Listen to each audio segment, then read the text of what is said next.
we were discussing about the torque. torque हम discuss कर रहे थे, torque के बारे में स्टडी कर रहे थे. And you know torque is a vector quantity that is given as cross product of two vector quantities. ठीक है, torque denoted by this letter and this is given as vector cross product of two vector quantities r cross s.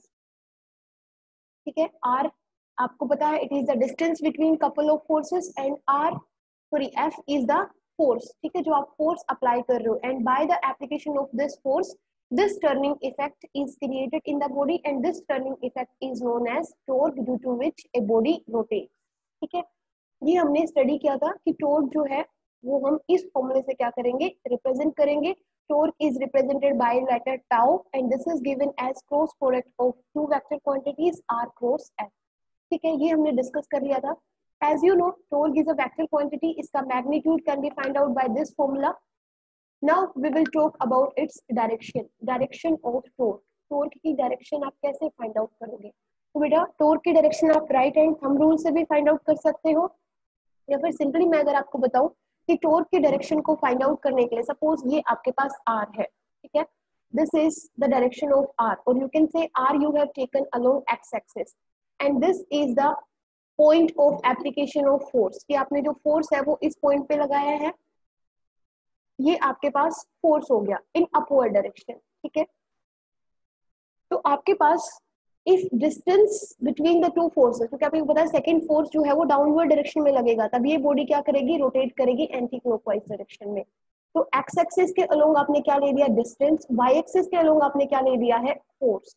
तो बेटा आपके पास torque के लिए एक ही direction remaining रहती है, वो कौन सी है, जेड डायरेक्शन. तो direction of torque will be along Z axis. ये चीज सबको क्लियर है कि टॉर्क की डायरेक्शन किसके अलोंग होगी, जेड एक्सिस की होगी. और ये जो जेड एक्सिस है you know this is perpendicular to X and Y. तो वी कैन से टॉर्क जो है will be perpendicular to force and distance R, दोनों के ही क्या होगा, परपेंडिकुलर होगा. और वी कैन से टॉर्क जो है वो नॉर्मल है, परपेंडिकुलर है किसके, प्लेन ऑफ रोटेशन के. अब प्लेन ऑफ रोटेशन कौन सा होगा, ये जो पार्टिकल है जिस बॉडी को हम रोटेट कर रहे हैं ये कौन से प्लेन में रोटेट करेगा बेटा, ये एक्स वाई प्लेन में रोटेट करेगा. क्योंकि टॉर्क किस कौन सी डायरेक्शन में है, टॉर्क तो जेड डायरेक्शन में है. तो जिस प्लेन में ये बॉडी रोटेट करेगी वो कौन सा होगा, एक्स वाई प्लेन होगा. तो torque is perpendicular to the plane of rotation. एक torque is along Z axis, तो प्लेन ऑफ रोटेशन कौन सा होगा, एक्स वाई. तो torque is perpendicular to the plane of rotation. ठीक है, इस तरीके से समझ सकते हो. या फिर दूसरा तरीका ये है, आई होप ये क्लियर हो गया होगा कि टॉर्क की डायरेक्शन क्या होगी, जिस उस डायरेक्शन में होगा जिस डायरेक्शन में आपकी जो बॉडी है जिस प्लेन में रोटेट कर रही है उस प्लेन के क्या होगी, परपेंडिकुलर होगी. नेक्स्ट आप ऐसे समझ सकते हो, सपोज आपके पास ये एक हम कोऑर्डिनेट सिस्टम बना लेते हैं. This is X axis, this is Y axis and this is Z axis. अगर आपने आर मतलब डिस्टेंस को एक्स एक्सिस के अलोंग लिया है, फोर्स को वाई एक्सिस के अलोंग लिया है, तो आपका टॉर्क क्या होगा, जेड एक्सिस के अलोंग होगा. ये चीज क्लियर है. अब अगर मैं आपको इसको समझाना चाहूँ तो देखो आपको ऐसे समझा सकती हूँ. सपोज आपके पास क्या है, देखो सबको वीडियो विजिबल है मेरी, मैं दिखाई दे रही हूँ सबको. देखिए आपके पास ये आपका हाथ है, ठीक है, दिस इज योर थंब. इस थंब को आप इस डायरेक्शन में रखिए कि आपने टॉर्क को देखा, हमने टॉर्क को क्या लिखा था, आर क्रॉस एफ लिखा था. तो आर को अगर आप अपनी पाम के अलोंग ले लो, this palm is representing the direction of R. ठीक है, फोर्स आप अपवर्ड डायरेक्शन में लगा रहे थे, तो curl your fingers in the direction of force. ठीक है, जस्ट लाइक दिस. तो देखिए थंब किस डायरेक्शन में पॉइंट कर रहा है, थंब आपका आउटवर्ड डायरेक्शन में पॉइंट कर रहा है. तो this thumb will give you the direction of force. ठीक है, अब देखिए अब आपका फोर्स तो अपवर्ड डायरेक्शन में है लेकिन डाउनवर्ड डायरेक्शन में भी हो सकता है. अगर डाउनवर्ड डायरेक्शन में है तो उस केस में क्या करोगे, आपकी जो पाम है उसको कुछ इस तरीके से रखिए, curl your fingers in downward direction in the direction of force. और जो टॉर्क है अब इस केस में क्या होगा, आउटवर्ड होगा, क्या होगा, अपवर्ड भी होगा. लेकिन जब आप ऐसे ले रहे हो तो क्या है, आउटवर्ड है लेकिन क्या है, डाउनवर्ड डायरेक्शन में है. ये क्लियर है कि कैसे आप पाम को फिंगर्स को कर्ल करके किसकी डायरेक्शन निकाल सकते हो, टोर्क की डायरेक्शन निकाल सकते हो इन बोथ द केसेस। इस केस में ये तब होगा जब फोर्स आपका क्या है, अपवर्ड लग रहा है। ये कब होगा, जब आपको फोर्स क्या है, डाउनवर्ड डायरेक्शन में है। आई होप ये क्लियर है।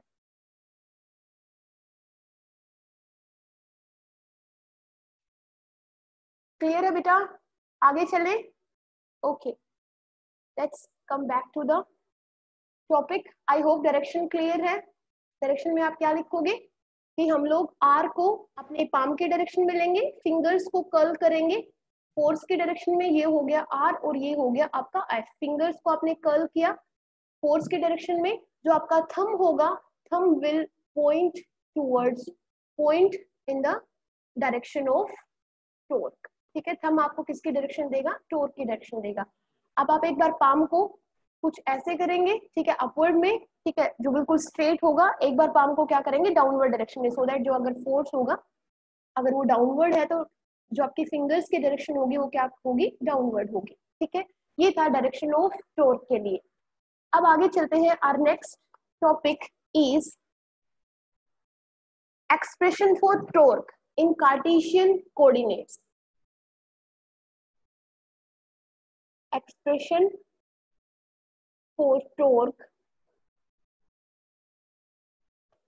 इन कार्टेशियन कोऑर्डिनेट्स, मतलब वही आपका, ठीक है, या तो ये आपके पास एक्सप्रेशन कुछ इस नाम से आएगी, अदरवाइज आप इसको ऐसे भी लिख सकते हो, फिजिकल मीनिंग ऑफ टोर्क। ठीक है, कि जो फिजिकल मीनिंग है टोर्क का वो क्या होगा, explain physical meaning of torque. ये दोनों ही नाम से डेरिवेशन आपके पास आ सकती है। तो अब हमें क्या निकालना है, टोर्क के लिए एक्सप्रेशन निकालनी है इन कार्टेशियन कोऑर्डिनेट्स। कैसे निकालेंगे, ठीक है। अब इसको कैसे हम निकाल सकते हैं, सपोज हम मान लेते हैं कि एक जो बॉडी है वो रोटेशनल मोशन के अंदर मूव करती है, ठीक है, तो सारे ही पार्टिकल्स मूव करते हैं, रोटेट करेंगे, ठीक है, और आपकी बॉडी अल्टीमेटली क्या करेगी, रोटेशनल मोशन में आ जाएगी। तो उसके लिए आप फोर्स लगाते हो, वहां पे एंगुलर डिस्प्लेसमेंट होती है, तो कहना है इससे वहां पे उस बॉडी पे आप क्या कर रहे हो, उस किसी भी बॉडी को रोटेट करने के लिए आप उसके ऊपर क्या कर रहे हो, वर्क डन कर रहे हो। तो बेटा यही होगा हमारा बेस कि we can calculate the how much work is done in rotating the body। ठीक है, उसको अगर हम वर्क डन कैलकुलेट कर ले तो हम क्या निकाल सकते हैं, एक्सप्रेशन निकाल सकते हैं। तो देखिए कैसे, सपोज हमारे पास एक बॉडी है, this body is made up of large number of particles. तो किसी उन सब पार्टिकल्स में से सिर्फ एक पार्टिकल की बात करते हैं, ठीक है। ये आपके पास हम कुछ ऐसे बना लेते हैं, this is origin, this is X axis and this is Y axis. ठीक है, आपके पास कोई एक पार्टिकल है, suppose this is the position of the particle. इस डायग्राम को बहुत अच्छे से याद कर लेना, हर डेरिवेशन में हम यही डायग्राम यूज करने वाले हैं। Suppose this is the position of particle, और इसको आप क्या कर रहे हो, वर्क डन लगा के क्या करोगे, रोटेट करोगे। इसी तरीके से सारे पार्टिकल्स रोटेट होंगे। तो we are just talking about the single particle. This is the position of a particle, suppose ये पॉइंट है P। इस P पोजीशन पे आपने क्या रखा है, एक पार्टिकल है जो कि क्या कर रहा है, रोटेट कर रहा है। ठीक है, इस पार्टिकल का मास कितना है, m is the mass of the particle. ठीक है, रोटेटिंग इन विच प्लेन, कौन सा प्लेन है ये, XY प्लेन। तो XY प्लेन में एक पार्टिकल रोटेट कर रहा है जिसका मास कितना है, m मास का पार्टिकल XY प्लेन के अंदर रोटेट कर रहा है अबाउट ए फिक्स्ड एक्सिस। और ये फिक्स्ड एक्सिस कौन सा होगा, ये फिक्स्ड एक्सिस होगी जो आपकी टोर्क की डायरेक्शन होगी, तो Z एक्सिस के अलोंग ही रोटेट करेगा। ठीक है, अब ये पार्टिकल किसी भी इंस्टेंट पे फ्रॉम द ओरिजिन, इसका जो position vector is given by r, that means position of this particle from the origin is given by position vector r। तो we can write OP is equal to r, लिख सकती हूँ बेटा। ठीक है, and this angle, इस angle को हम क्या कहेंगे, थीटा। मैं इसको कुछ, ठीक है, अभी इतना ही समझिए। मान लीजिए कुछ टाइम के बाद हमने देखा, आपने इसके ऊपर क्या किया, फोर्स अप्लाई किया। ठीक है, फोर्स अप्लाई करने से ही रोटेट करेगा। तो आपने जो फोर्स अप्लाई किया वो कुछ इस डायरेक्शन में फोर्स अप्लाई किया, this is the direction of force. And by the application of this force, ये जो पार्टिकल है स्मॉल टाइम dt के बाद, ठीक है, पहले यहाँ पे था, आपने फोर्स अप्लाई किया, कुछ टाइम dt के बाद this particle has reached to this point. And this point is Q। ठीक है, इस पॉइंट को आपने क्या नाम दिया है, Q। इसको भी आप ओरिजिन से ज्वाइन कर दीजिए। इसकी position is given by position vector, ये भी कुछ पोजीशन वेक्टर होगा, उसके बाद में बात करेंगे। और देखिए ये मोशन कैसा है, रोटेशनल मोशन है। तो can I mark it's motion like this, इसको ऐसे मार्क कर सकती हूँ कि पहले जो आपका पार्टिकल था, एक सिंगल पार्टिकल जिसका मास m था, which was placed at this position point P। आपने क्या किया, इसके ऊपर इस डायरेक्शन में फोर्स अप्लाई किया, and after a time dt this particle has reached to Q point. ठीक है, Q पे this particle has reached to point Q पे ये रीच कर गया है। अब देखिए originally it was making an angle theta with this axis. तो अगर ये पॉइंट P से Q पे अगर आ गया है इन द रोटेशनल मोशन, तो it has transverse some angle with its original position and this angle is d theta. ठीक है, इसने कितना एंगुलर डिस्प्लेसमेंट किया, then we will say d theta is its angular displacement. ठीक है, अब देखिए बेटा ये जो फोर्स है ये कुछ इस डायरेक्शन में है। इस फोर्स को हम क्या करेंगे, यहाँ पे दो कंपोनेंट्स में ब्रेक कर देंगे, one along horizontal axis and one along vertical direction, ये भी बोल सकते हैं। तो दिस इज, ये कंपोनेंट फोर्स का कौन सा होगा, force component along X axis, तो ये होगा Fx and this would be Fy। ये जो आपका कंपोनेंट होगा force along y axis is represented bye Fy। इसमें किसी को कोई प्रॉब्लम कि हमने क्या किया, we have just divided our force into two components. One component is along the horizontal component, also known as along x-axis, and one is Fy, that is along the vertical direction, Fy. ठीक है, अब देखिए this particle has been reached in time dt from P to Q। तो ये इसकी हम क्या बोल सकते हैं, ये आर्क की फॉर्म में है। अगर मैं P को Q से ज्वाइन कर दूं, if I join its position, initial position P to final position Q, in that case this displacement, can I write small displacement dr है ये। और अगर यहाँ पे हम वेक्टर ट्रायंगल ले ले इसको OPQ को, तो ये आप देखिए ये रिजल्टेंट होगा। तो ये आपके पास जो OQ आएगा वो क्या होगा बेटा आपके पास, वो आपके पास होगा सिंपली R प्लस dr, दोनों का रिजल्टेंट। तो ये OQ होगा, वो क्या होगा, R plus dr। Can I write this OQ as R plus dr, लिख सकती हूँ मैं इसको। ये आपके पास डिस्प्लेसमेंट है, ये आपके पास पोजीशन वेक्टर R था, इन दोनों का अगर आप रिजल्टेंट लोगे तो वो आपके पास क्या होगा, OQ। और यहाँ से आप ये लिख सकते हो, ये भी आप लिख सकते हो, अगर आपके पास R प्लस dr, एक मिनट बेटा प्रीति यू आर लेट, OQ आपके पास R प्लस dr है, आप ऐसे भी निकाल सकते हो OQ माइनस दिस OP,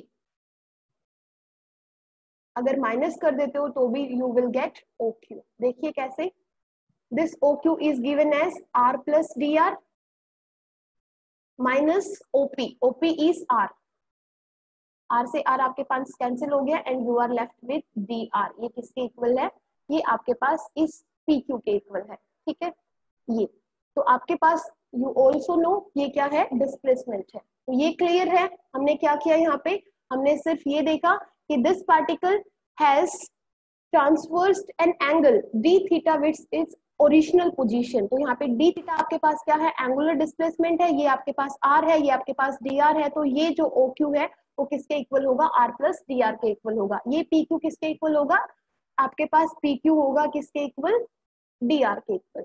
ठीक है, ये चीज क्लियर है। अब हम क्या करेंगे बेटा, इस dr को जो डिस्प्लेसमेंट रही है पार्टिकल की रोटेशनल मोशन के अंदर, इसको भी हम क्या करेंगे, दो कंपोनेंट्स में ब्रेक करेंगे। कैसे, एक कंपोनेंट होगा अलोंग, मैं इसके लिए कलर चेंज कर लेती हूँ, एक कंपोनेंट होगा along X axis like this. ठीक है, इसको हम क्या कहेंगे, dx कहेंगे, and one component will be along y axis just like this. ठीक है, ये आपके पास होगा dy।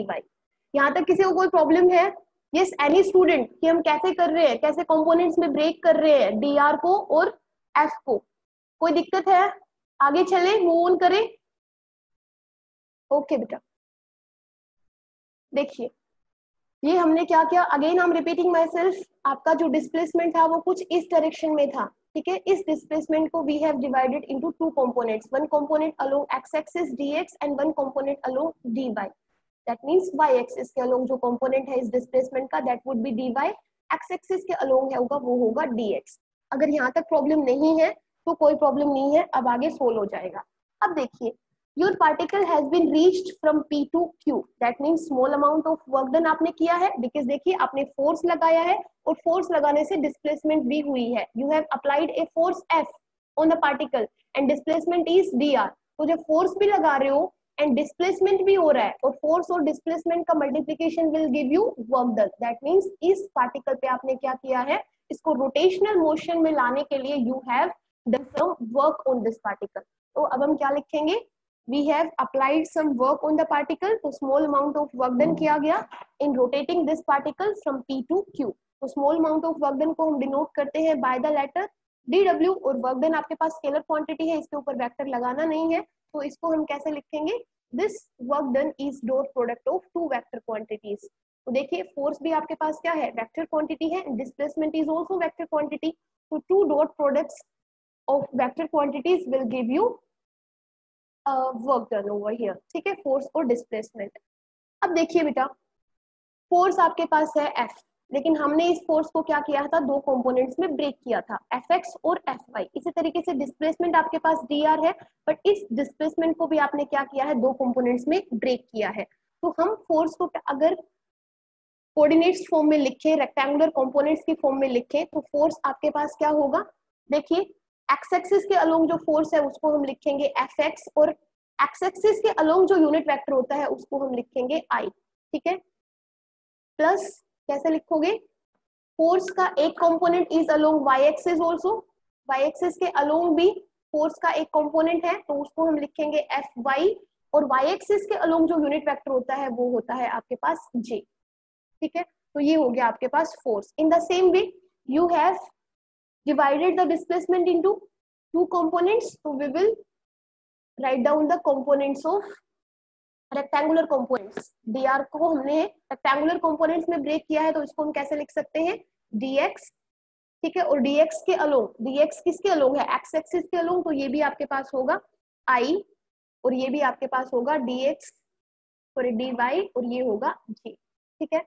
अब हमें क्या करना है, f और dr, तो देखिए जहां हमने f लिखा है हम f की ये वैल्यू लिखेंगे, और जहाँ पे हमने dr लिखा है dr को उसके रेक्टेंगुलर कंपोनेंट्स का सम करके लिखेंगे। तो हमारे पास जो dw आएगा बेटा वो आपके पास क्या होगा, f मींस इसको मैं लिख सकती हूँ सिंपली I fx, ठीक है, आप वेक्टर मत लगाइए, कोई जरूरत नहीं है, j fy, ठीक है। अब डॉट प्रोडक्ट है तो डॉट प्रोडक्ट ही लेंगे। अब देखिए dr को इससे रिप्लेस कर दीजिए, it is I dx plus j dy। यहाँ तक किसी को कोई प्रॉब्लम, सिंपली अब आपको पता है यूनिट वेक्टर I है, यूनिट वेक्टर I है, I और I दो यूनिट वेक्टर्स का अगर आप डॉट प्रोडक्ट लेते हो तो आपको क्या मिलेगा, 1 मिलेगा, I और j का लोगे तो 0 मिलेगा, अगेन j और I का लोगे तो 0 मिलेगा, j और j का लोगे तो 1 मिलेगा। तो ये मैं आपको बता चुकी हूँ, मैं इसके ऊपर फिर नहीं जाऊंगी। यहाँ से आप क्या लिखोगे, देखिए I और I यूनिट वेक्टर क्या होगा 1, और fx और dx, तो 1 into fx dx, clear. I का j के साथ करोगे तो दोनों क्या हो जाएंगे, परपेंडिकुलर, I x एक्सिस के अलोंग है, j y एक्सिस के अलोंग है, दोनों के बीच में एंगल कितना, थीटा। तो देखिए cos 90 कितना होता है, 0, तो यहाँ से आपको रिजल्ट नहीं मिलेगा, सिर्फ j और j 1 1 fy and this is dy। किसी को कोई problem, and you will get fx dx plus fy dy, clear है, किसी को कोई प्रॉब्लम नहीं यहाँ तक, यस टेल मी, प्रोसीड करें। Yes ma'am. बेटा स्वीटी बोल रही है स्क्रीन विजिबल नहीं है, स्क्रीन सबको विजिबल है ना, ऐसा कोई जिसको स्क्रीन विजिबल ना हो, यस कोई और स्टूडेंट जिसको स्क्रीन विजिबल ना हो, बेटा सबको दिख रहा है स्क्रीन। बेटा स्वीटी आप एक बार एक काम कीजिए, फिर से रिज्वाइन कर लीजिए या तो लेक्चर को, ओके। अभी हमारी डेरिवेशन जो है वो खत्म नहीं हुई है। अब हम क्या करेंगे, देखिए ये जो डायग्राम है थोड़ा सा कॉम्प्लिकेट होने वाला है। ये जो पार्टिकल है P, ठीक है, P पे जो आपने पार्टिकल लिया है बेटा, P पार्टिकल नहीं है, P पोजीशन है पार्टिकल की, जो P पोजीशन पे जो आपने पार्टिकल लिया है ये वाला, ठीक है, सिंगल पार्टिकल। सपोज इस डायग्राम को हम अगर ऐसे बना लें, इसको मैं ऐसे बना सकती हूँ, ये पार्टिकल P है तो ये मैंने पार्टिकल P बना लिया है, एंड इस पार्टिकल P के जो कोऑर्डिनेट्स है that are x and y, ऐसे लिख सकती हूँ कि आपके पास let the coordinates of the particle at point P be x and y, ठीक है। अब देखिए बेटा, ये इस को हम ऐसे लिख सकते हैं, ये जो होगा यहाँ पे इतना होगा आपका x और ये होगा आपका y। तो अगर ये पार्टिकल यहाँ पे प्रेजेंट है तो ये वाला जो डिस्टेंस है इसको मैं क्या लिख सकती हूँ, इसको मैं लिख सकती हूँ because you know this is theta, तो ये आपका बाय ज्योमेट्री ये वाला डिस्टेंस क्या होगा r cos थीटा और ये वाला डिस्टेंस क्या होगा r sin थीटा। ये चीज क्लियर है आपके पास, बाय ज्योमेट्री ये डिस्टेंस क्या होना है r cos थीटा, ठीक है, क्योंकि आपको पता है ये क्या है r है, तो इस ट्रायंगल में अगर आप cos थीटा लोगे तो ये डिस्टेंस आपके पास आएगा r cos थीटा और ये वाला डिस्टेंस, ठीक है, क्योंकि ये डिस्टेंस इस डिस्टेंस के इक्वल होगा, तो ये वाला जो डिस्टेंस है वो आएगा r sin थीटा। अगर ये r sin थीटा है तो ये भी क्या होगा r sin थीटा होगा। तो देखिए इतना डिस्टेंस को आप x बोलोगे तो x को can I write r cos theta, किसी को कोई प्रॉब्लम, और y को can I write r sin theta. तो आपके पास r cos theta and r sin theta आ गए हैं क्या, पॉइंट P के कोऑर्डिनेट्स, x और y की वैल्यू आ गई हमारे पास r cos theta and y की वैल्यू आ गई हमारे पास r sin थीटा। अब देखिए बेटा मैं ये क्या कर रही हूँ, मैंने x फाइंड आउट किया, इस x का अब डिफरेंशिएशन करके मैं क्या निकालूंगी dx, और इस y का डिफरेंशिएशन करके मैं क्या निकालूंगी dy, सो दैट मुझे dx और dy की वैल्यू मिल जाए। ये चीज समझ आ रही है हम क्या कर रहे हैं, किसी को कोई कंफ्यूजन तो नहीं हो रहा है ना? अतुल काफी लेट हो। अब देखिए आप क्या कीजिए, सिंपली इसको डिफरेंशिएट कर दीजिए, किसके रेस्पेक्ट में, विद रेस्पेक्ट टू थीटा। थीटा के रेस्पेक्ट में अगर आप इसका डिफरेंशिएशन करोगे तो ये होगा dx बाई डी थीटा, और यहाँ पे अगर आप डिफरेंशिएशन करोगे तो r तो कांस्टेंट रहेगा उसको बाहर रख लीजिए, और ये होगा d by D theta of cos theta, ठीक है। तो ये आपके पास आएगा r, और कोस थीटा का डिफरेंशिएशन होगा बेटा आपके पास माइनस साइन थीटा, ठीक है, और इसको आप क्या लिख सकते हो माइनस r साइन थीटा। देखिए r sine theta, r sine theta क्या है y के इक्वल, तो can I write this is equal to minus y, और ये किसके इक्वल है dx बाई डी थीटा के, और ये किसके इक्वल है माइनस y। हमें किसकी वैल्यू चाहिए, हमें dx की वैल्यू चाहिए, तो यहाँ से dx की वैल्यू कितनी आ गई माइनस y डी थीटा। इस चीज में किसी को कोई प्रॉब्लम, ये हमने कैसे किया, नो प्रॉब्लम, चले आगे, ओके।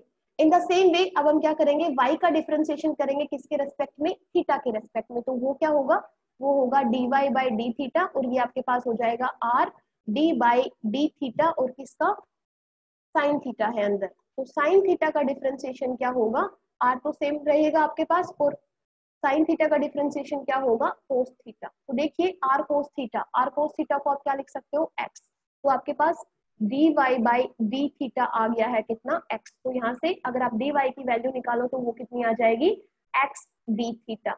इसमें किसी को कोई प्रॉब्लम, तो देखिए हमने dx की वैल्यू निकाल ली, dx की वैल्यू आई माइनस वाई डी थीटा, और dy की वैल्यू निकाल ली वो क्या आई x d थीटा। क्लियर है, किसी को कोई प्रॉब्लम, नो, ओके। अब देखिए अब हम क्या करेंगे, सिंपली हमें कुछ नहीं करना है, इस इक्वेशन में dx की वैल्यू रख देंगे यहाँ से माइनस वाई डी थीटा, और किसकी वैल्यू रख देंगे dy की वैल्यू रख देंगे, तो देखिए क्या आएगा आपके पास, इसको मैं रब कर रही हूँ यहाँ से,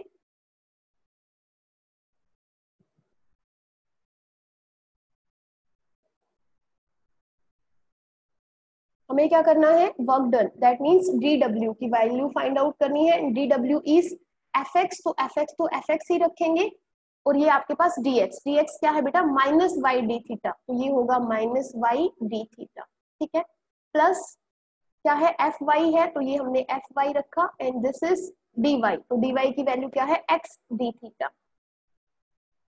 ठीक है, ये होगा। अब देखिए इसको अगर आप रीअरेंज करके लिखना चाहें तो क्या लिख सकते हैं, ये आपके पास होगा, देखिए y वाला जो है, ओके इसको पहले ऐसे रख लीजिए, ज्यादा जल्दी नहीं करते हैं, दिस इज ये आपके पास प्लस है, ये माइनस है, तो इसको पहले लिख लेते हैं। ये आपके पास होगा X F Y D theta minus Y F X D theta. कोई प्रॉब्लम? डी थीटा दोनों में कॉमन है, तो आप क्या लिख लीजिए, ये होगा D W is equal to X F Y clear minus Y F X, और ये क्या है बेटा, डी थीटा। कोई प्रॉब्लम यहाँ तक? कैसे किया मैंने, बाकी सबको मैं रब कर देती हूँ, बाकी सबका काम हो गया है। इसमें किसी को कोई प्रॉब्लम? और हमारी ये डेरिवेशन भी हो गई है। क्या है डेरिवेशन में, रिजल्ट क्या आया हमारे पास?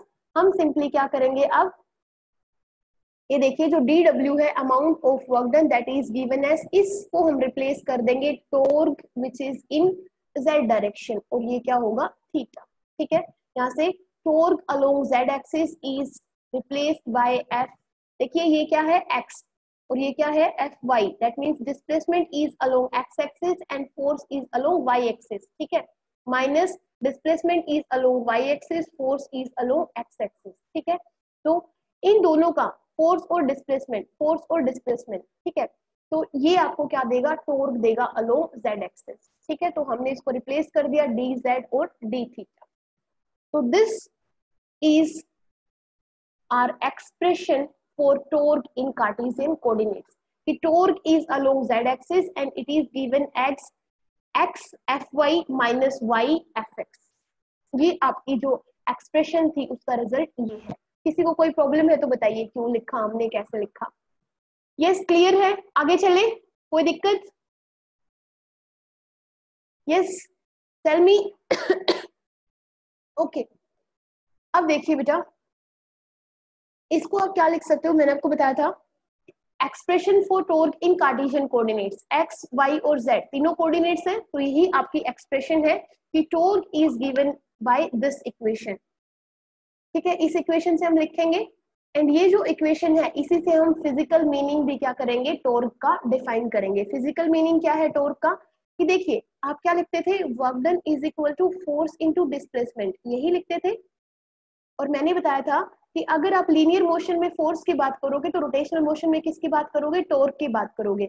लीनियर मोशन में अगर आप डिस्प्लेसमेंट की बात करोगे तो टॉर्क, इसमें रोटेशनल मोशन में आप किसकी बात करोगे, एंगुलर डिस्प्लेसमेंट। ठीक है, डी थीटा।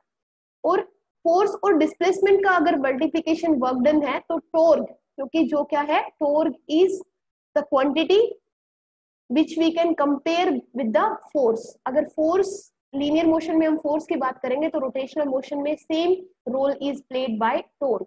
अगर लीनियर मोशन में हम डिस्प्लेसमेंट की बात करेंगे तो एंगुलर मोशन में या रोटेशनल मोशन में हम किसकी बात करेंगे, angular velocity, sorry angular displacement D theta की बात करेंगे।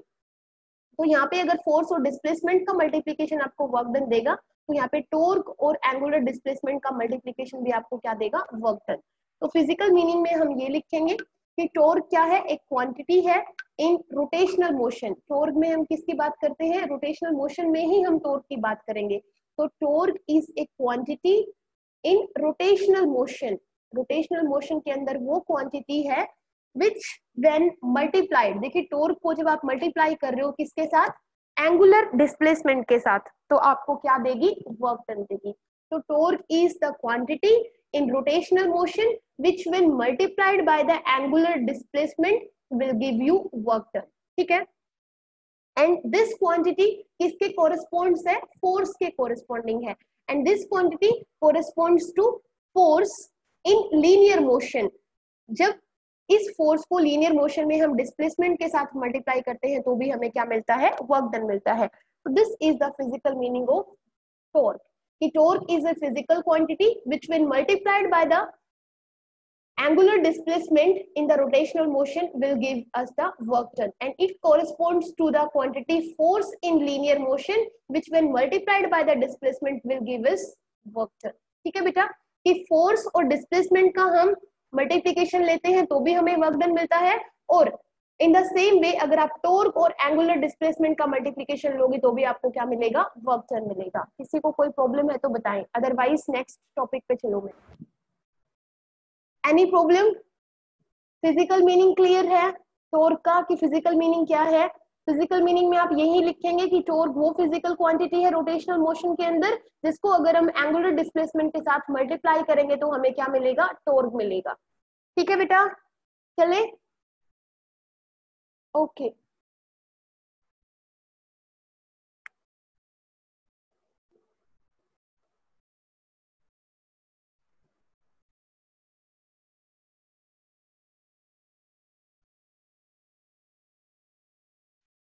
नेक्स्ट है आपके पास, बस ये दो टॉपिक ही कराऊंगी। नेक्स्ट है आपके पास expression for torque in polar coordinates. अभी हमने कौन से कोऑर्डिनेट्स में निकाला था? कार्टेशियन कोऑर्डिनेट्स में। अभी हम क्या निकालेंगे? टॉर्क के लिए एक्सप्रेशन निकालेंगे, expression for torque in polar coordinates. ठीक है, अब किस में निकालेंगे? पोलर कोऑर्डिनेट्स में एक्सप्रेशन क्या होगी वो निकालेंगे।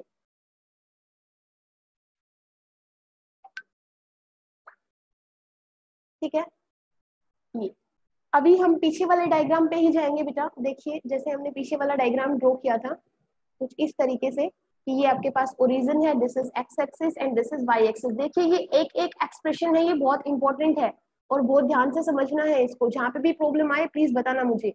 ये आपके पास वो पार्टिकल है, ठीक है, इसकी पोजीशन P है and the position of this particle from the origin is given by position vector R। यहाँ पे किसी को कोई problem? And it is making an angle theta with the horizontal direction. ठीक है, और आपने जो फोर्स लगाया था बेटा वो कुछ इस डायरेक्शन में लगाया था, कुछ ऐसे आपने फोर्स लगाया था। ठीक है, अब मान लेते हैं ये जो फोर्स है, इस फोर्स को हम पीछे की तरफ प्रोड्यूस कर देते हैं कुछ ऐसे, और ये जो फोर्स है इसको हम बोलेंगे, ये जो कंप्लीट लाइन है इसको हम बोलेंगे लाइन ऑफ फोर्स। ठीक है, ये line of force is making an angle alpha with the x axis. ये समझ आया मैंने क्या किया? आपने इस पार्टिकल के ऊपर फोर्स अप्लाई किया था कुछ इस डायरेक्शन में। आई एम सेइंग कि the line of force is making an angle alpha with the x axis. इसको आपने पीछे की तरफ प्रोड्यूस किया और क्या किया? कुछ ऐसे। ठीक है, और ये जो लाइन ऑफ फोर्स है इस कंप्लीट को लाइन को क्या बोलोगे? क्या बोलोगे? Line of force is making an angle alpha with the horizontal direction that is X axis. ठीक है, अब देखिए बेटा आप क्या करोगे, ये जो फोर्स है इसके कितने कंपोनेंट्स होंगे?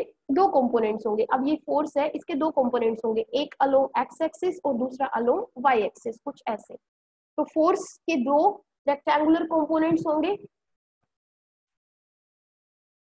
क्योंकि जब भी कोई क्वांटिटी हॉरिजॉन्टल एक्सिस के साथ कुछ एंगल बना रही होती है तो उसको हम दो कंपोनेंट्स में रिजोल्व कर सकते हैं, one along this axis and second along this axis. तो two rectangular components of force, वो क्या होगा? देखिए एक होगा आपके पास यहाँ पे एंगल यहाँ पे बन रहा है, ठीक है, तो ये वाला जो कंपोनेंट होगा वो मेनली आपका कोस थीटा होता है। तो आपके पास एफ एक्स मतलब component of force along X axis, उसको आप क्या लिख सकते हो? उसको आप लिख सकते हो एफ कोस अल्फा।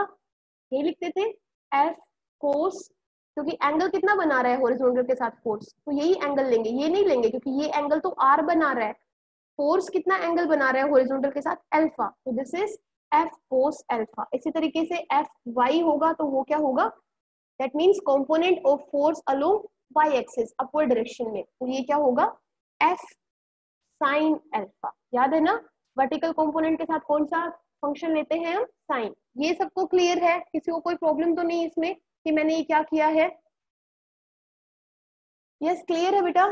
ओके, अब हम सिंपली क्या करने वाले हैं, देखिए इस पी पॉइंट के पी पॉइंट पे जो पार्टिकल प्रेजेंट है, सपोज उसके कोऑर्डिनेट्स क्या हैं? एक्स और वाई। उससे पहले देखिए, अगर मैं इस पोजीशन वेक्टर को आगे अगर मैं रिड्यूस कर देती हूँ कुछ इस डायरेक्शन में, तो देखिए ये जो फोर्स है इस आर के साथ कितना एंगल बनाएगा? फाई एंगल बनाएगा बेटा। ये अगर फाई एंगल है तो ये एंगल भी कितना होगा? फाई एंगल होगा। और अगर ओ से मैं इस लाइन ऑफ फोर्स के ऊपर एक परपेंडिकुलर ड्रॉ कर दूं कुछ ऐसे, ठीक है, तो ये एंगल कितने का हो जाएगा? 90 डिग्री का हो जाएगा। ठीक है, और इस को नाम दे दीजिए एन।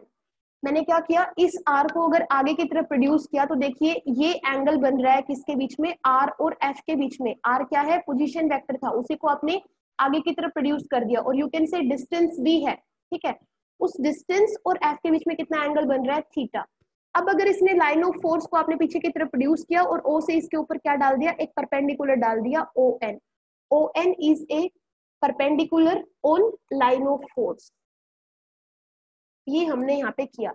अब हमने क्या किया कि जो यहाँ पे पार्टिकल था उसके कोऑर्डिनेट्स हम ले लेते हैं एट पॉइंट पी. क्या होंगे, एक्स और वाई होंगे. ठीक है, ये पार्टिकल है कुछ ऐसे, इसकी position is given by this position vector. ठीक है, कुछ ऐसे गिवन है.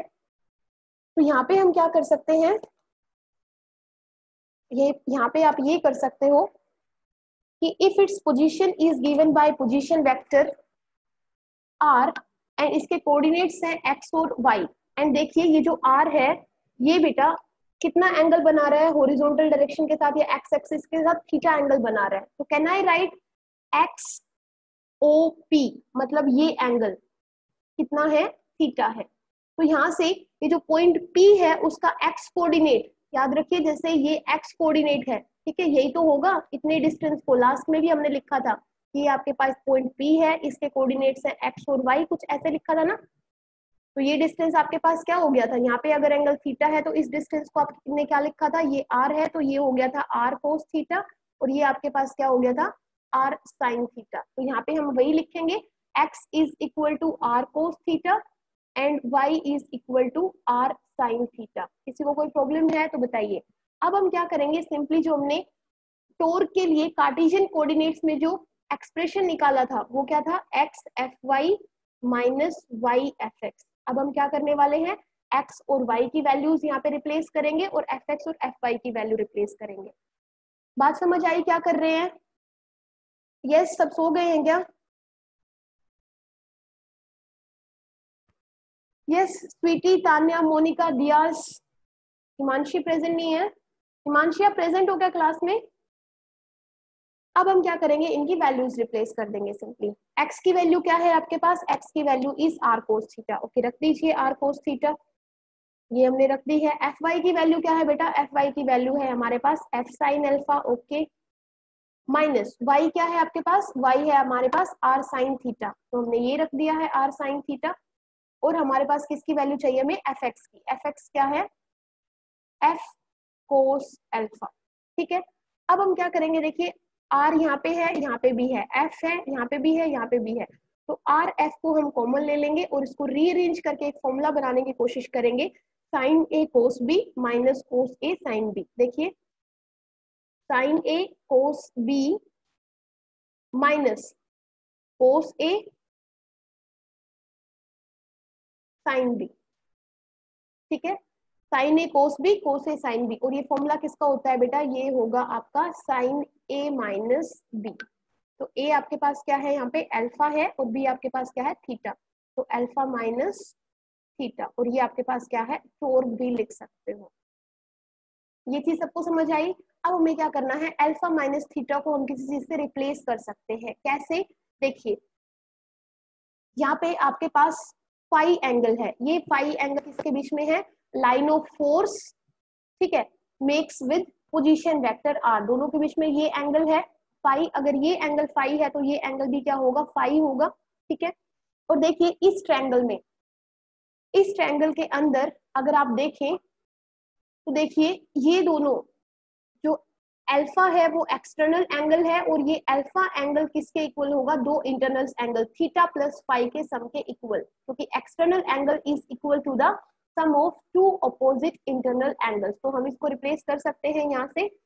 देखिए क्या होगा, ये आपके पास होगा क्या, कि आपके पास अल्फा जो कि एक एक्सटर्नल एंगल है इस ट्रायंगल के लिए, ठीक है, तो ये क्या होगा, alpha is given as theta, ये थीटा प्लस फाई. ठीक है, हमें किसकी वैल्यू चाहिए, हमें चाहिए अल्फा माइनस थीटा. तो देखिए अगर इस थीटा को मैं अगर इधर रिप्लेस कर दूं तो ये मेरे पास आ जाएगा अल्फा माइनस थीटा, और किसके इक्वल आ गया, फाई. तो अल्फा माइनस थीटा को मैं रिप्लेस कर सकती हूँ किससे, फाई से. तो ये आपके पास टॉर्क आ जाएगा क्या, आर एफ साइन फाई. ये चीज समझ आई, बस यही है. This is the expression for torque in polar coordinates. तो पोलर कोऑर्डिनेट्स में देखिए आपके पास एक्सप्रेशन आया जो टॉर्क के लिए, वो क्या आया, आर एफ साइन फाई. लेकिन जब हमने कार्टेशियन कोऑर्डिनेट्स किया था तो उस टाइम पे आपके पास डेरिवेशन क्या आई थी, ये कि टोर्क अलोंग z एक्सिस या फिर torque is simply given as x fy minus y fx। तो ये है expression for torque in Cartesian coordinates, ये है expression for torque in polar coordinates. किसी को कोई प्रॉब्लम? यस, कोई दिक्कत? समझ आ गया दोनों कोऑर्डिनेट्स के अंदर, कार्टेशियन कोऑर्डिनेट्स और पोलर कोऑर्डिनेट्स के अंदर जो आपके टोर्क के लिए जो एक्सप्रेशन है वो क्लियर है कैसे हमने की है? किसी को कोई डाउट है तो यही बोलिए, समझ नहीं आएगा, मैं आपको बार बार बोल रही हूँ। अगर आप लोगों ने यहाँ पे अगर ये सोचा कि हम नहीं पूछेंगे तो मैं सही बता रही हूँ, आपको कुछ समझ नहीं आएगा। ओके, अब देखिए बस यहीं पे हमारा जो एक्सप्रेशन है वो खत्म हो गई है। बस हम इसके रिगार्डिंग क्या करेंगे, अब कुछ रिजल्ट्स बेटा स्टडी करेंगे, ठीक है? आपकी डेरिवेशन खत्म है, अब कुछ रिजल्ट्स हमें ड्रॉ करने हैं। वो रिजल्ट्स क्या होंगे देखिए, ये रिजल्ट ही इंपॉर्टेंट है, ठीक है? डेरिवेशन तो है ही, साथ में रिजल्ट भी उतने ही इंपॉर्टेंट है।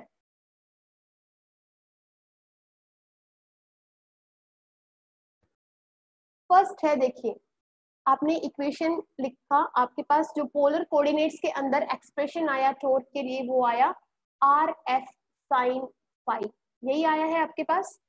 अब ये देखिए, ये इक्वेशन आपके पास ये शो करती है, या this equation shows the ability of the force, ठीक है? फोर्स की वो एबिलिटी शो कर रही है जिसकी वजह से ये पार्टिकल को क्या कर रहा है, रोटेट कर रहा है। That means we can say कि ability of the force to rotate the particle depends not only on the magnitude of force, ठीक है? कि मतलब जो जिस फोर्स की वजह से, ठीक है, ये पार्टिकल या ये बॉडी रोटेट कर रही है, वो सिर्फ इस पे डिपेंड नहीं कर रहा है कि इस फोर्स का मैग्नीट्यूड कितना है, वो किसके ऊपर डिपेंड करेगा, आर के ऊपर भी डिपेंड करेगा, ठीक है? वो इस चीज पे भी डिपेंड करेगा कि जो एक्सिस ऑफ रोटेशन है या जिस पॉइंट के अलोंग आप रोटेट कर रहे हो उससे कितने डिस्टेंस पे फोर्स लगा रहे हो, कौन सी डायरेक्शन में फोर्स लगा रहे हो, ठीक है? अभी हमने यहाँ पे क्या किया था, ON एक परपेंडिकुलर ड्रॉ किया था, ठीक है, इस लाइन ऑफ फोर्स पे।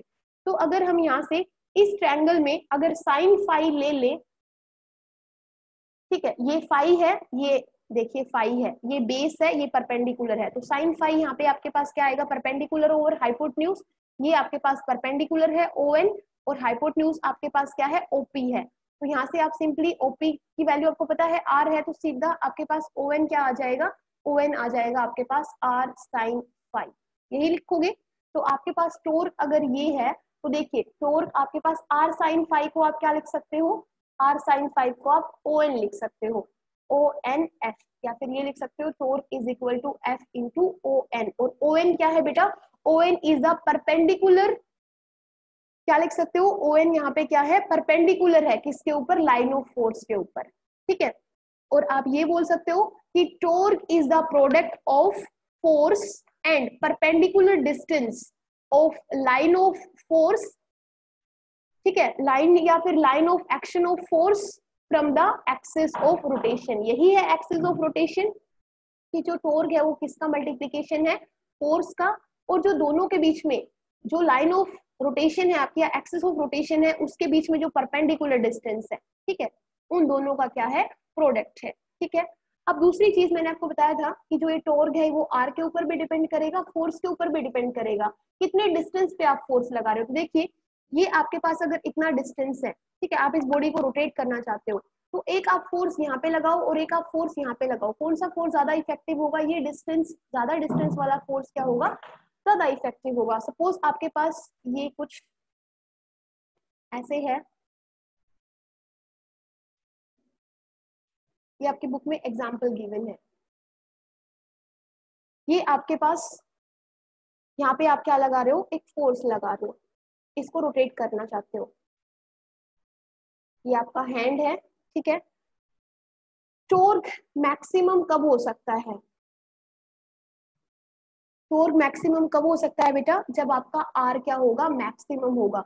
हम क्या चाहते हैं, मिनिमम फोर्स लगा के क्या प्रोड्यूस करे, मैक्सिमम टॉर्क प्रोड्यूस करे। तो वो तभी होगा जब आपके पास मतलब जितने डिस्टेंस पे आप फोर्स लगा रहे हो, मतलब ये जो डिस्टेंस है वो क्या हो, मैक्सिमम हो। तो टॉर्क मैक्सिमम तभी होगा जब आर मैक्सिमम होगा, और उस केस में आप स्मॉल फोर्स लगा के भी क्या कर सकते हो, किसी भी ऑब्जेक्ट को रोटेट कर सकते हो। यहाँ पे हमने एक एग्जाम्पल लिया है जिसमें आप एक अनस्क्रू कर रहे हो, कोई भी नट है किसी बोल्ट पे लगा हुआ है और उसको आप ओपन कर रहे हो, ठीक है, तो ओपन करने के लिए आपको क्या करना पड़ेगा, उसको रोटेट करना पड़ेगा, मतलब उसके ऊपर फोर्स लगाना पड़ेगा। तो वो फोर्स, स्मॉलर फोर्स लगा के आप क्या कर सकते हो, मैक्सिमम टॉर्क प्रोड्यूस कर सकते हो।